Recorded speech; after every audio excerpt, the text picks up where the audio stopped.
Welcome to Penrose Learning, where we make understanding easy.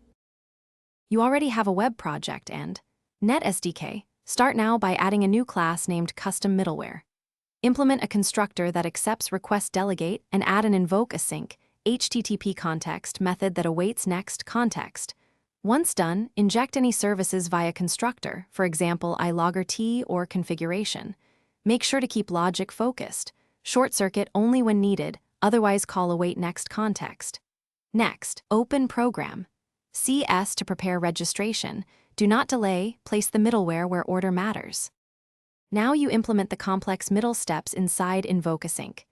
Read and optionally buffer the request body using enable buffering and a limited 1 KB read to avoid memory bloat, then rewind the stream. Once you examine headers or claims, decide modify context. Response, headers or set context.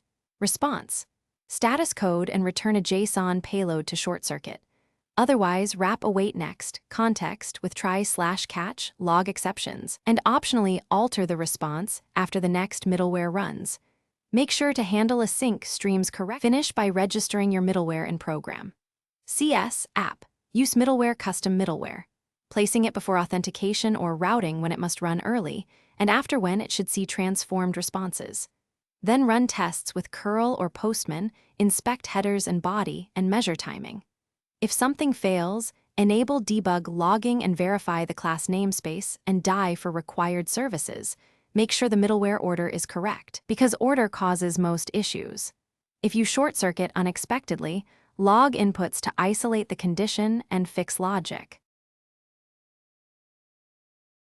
Thanks for watching. If this was helpful, leave a like and consider subscribing. See you next time.